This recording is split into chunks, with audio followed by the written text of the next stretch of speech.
warahmatullahi wabarakatuh. Perkenalkan, nama saya Hukmawati, NIM 191220764. Kelas Pengantar Akuntansi C, Fakultas Teknologi Informasi, Prodi Sistem Informasi.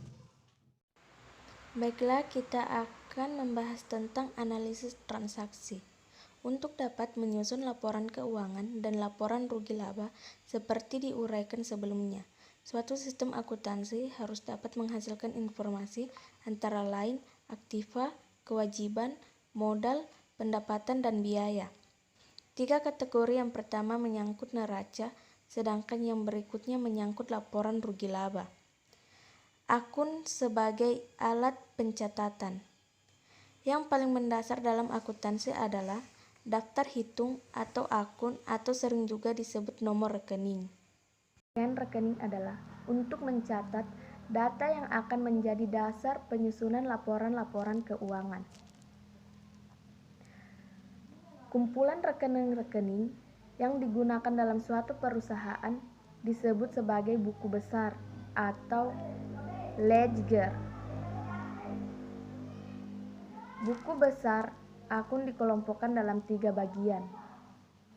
Yang pertama yaitu rekening real, terbagi dalam rekening aktiva, rekening-rekening kewajiban, serta rekening-rekening modal. Yang kedua, rekening-rekening nominal, terbagi menjadi 2, rekening pendapatan, rekening biaya. Dan yang ketiga adalah rekening private atau rekening penghasilan pribadi. 3. Pemberian nomor atau kode rekening. Apabila rekening yang terdapat dalam buku besar cukup banyak jumlahnya, maka rekening biasanya diberi kode berupa nomor. Nama-nama rekening beserta kodenya disusun dalam suatu daftar yang disebut daftar kode rekening atau bagan rekening atau chart of account.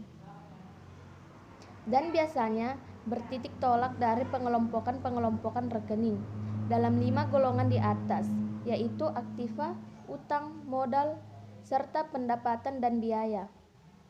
Contohnya bisa kita lihat aturan debit kredit. Jenis akun menentukan bagaimana penambahan dan pengurangan yang terjadi di dalam dicatat. Untuk semua akun, penambahan akun dicatat pada satu sisi dan pengurangan dicatat pada sisi lain. Penambahan aktiva dicatat di sisi debit dari akun dan pengurangan aktiva dicatat di sisi kredit akun. Sebaliknya, penambahan pada kewajiban dan ekuitas pemilik dicatat di sisi kanan atau kredit. Sedangkan pengurangannya di sisi debit. Hal inilah yang disebut dengan hukum debit dan kredit. Untuk lebih jelasnya bisa dilihat dalam bagan sebagai berikut. Siklus akuntansi. Keterangan. Yang pertama, jurnal. Jurnal adalah catatan kronologis dari transaksi suatu entitas. Yang kedua, posting.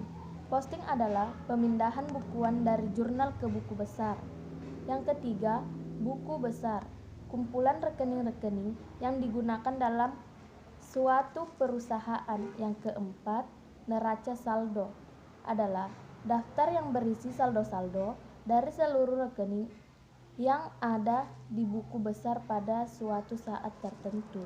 Yang kelima, ayat jurnal penyesuaian,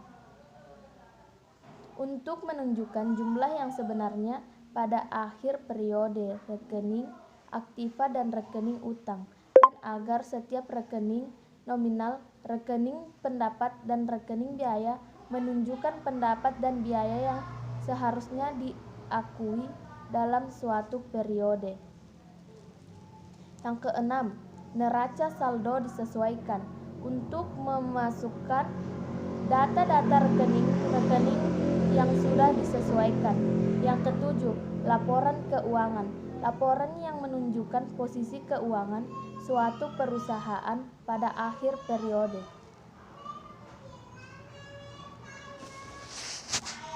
Selanjutnya, manfaat pemakaian jurnal. Yang pertama, jurnal merupakan alat yang dapat menggambarkan pos-pos yang terpengaruh oleh suatu transaksi. Yang kedua, jurnal merupakan alat pencatatan yang memberikan gambaran secara kronologis atau menurut waktu yang terjadi, sehingga dapat memberikan gambaran yang lengkap tentang seluruh transaksi perusahaan. Yang ketiga, jurnal dapat dipecah-pecah menjadi jurnal khusus dan dikerjakan oleh beberapa orang secara bersamaan.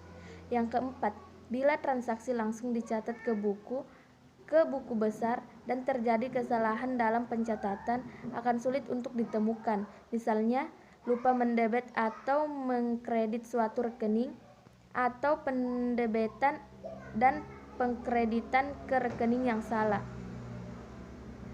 Keterangan kolom jurnal. Yang pertama adalah tanggal, kapan terjadinya transaksi. Yang kedua, judul akun dan penjelasan setiap transaksi. Yang ketiga, referensi pemindahan buku. Yang keempat, kolom debit. Yang kelima, kolom kredit. Contohnya bisa kita lihat. Prosedur yang harus diikuti dalam menjurnal adalah sebagai berikut. Yang pertama, tahun ditulis pada baris pertama dan biasanya tidak ditulis berulang-ulang apabila tahun tidak terganti. Yang kedua, nama bulan ditulis untuk transaksi yang pertama terjadi dalam bulan yang bersangkutan. Yang ketiga, tanggal untuk tiap transaksi dicatat pada kolom pertama pada bagian kolom yang kecil.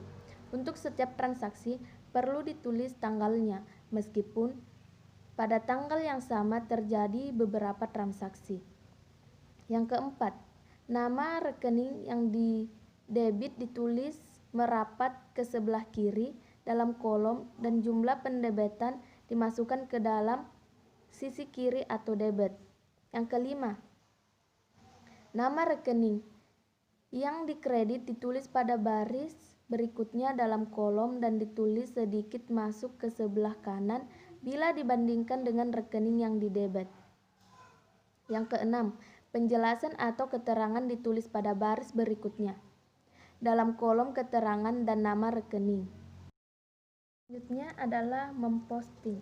Cara untuk memposting yang pertama adalah tanggal dan jumlah yang dicatat dalam jurnal harus dicatat kembali dalam akun yang bersangkutan. Bila di debit, jurnal juga harus dicatat diisi kredit akun buku besar. Begitu juga sebaliknya. Yang kedua, apabila posting telah dilakukan, maka nomor halaman jurnal harus dituliskan dalam kolom ref atau folio di akun. Yang ketiga, selanjutnya menuliskan nomor akun yang telah diposting pada kolom nomor akun dalam jurnal. Prosedur ini mempunyai dua tujuan, yaitu yang pertama, jurnal sudah diposting. Yang kedua, untuk menunjukkan hubungan antara jurnal dan akun di buku besar. Disusun sedemikian rupa sehingga jelas pengaruhnya terhadap aktiva, kewajiban, modal, pendapatan, dan beban. Prinsip utama sistem ini adalah bahwa setiap transaksi selalu dicatat dengan mendebet dan mengkredit dua buah akun atau lebih dengan jumlah yang sama. Dengan demikian, setiap transaksi akan berpengaruh paling sedikit terhadap dua akun, yaitu satu di debit dan satu di kredit. Contohnya bisa kita lihat. Selanjutnya, proses pembuatan neraca saldo. Yang pertama, jumlahkan kolom debit dan kolom kredit semua rekening yang terdapat di buku besar. Yang kedua, tulislah hasil penjumlahan tersebut di dalam kolom yang sesuai dalam rekening yang bersangkutan. Penulisan angka hasil penjumlahan ini dilakukan dengan pensil karena hanya bersifat sementara. Yang ketiga, hitunglah saldo semua rekening yang terdapat di dalam buku besar, yaitu dengan mencari selisih jumlah kolom debit dan jumlah kolom kredit. Angka saldo ditulis pada sisi yang sejajar dengan jumlah di sisi yang besar tersebut.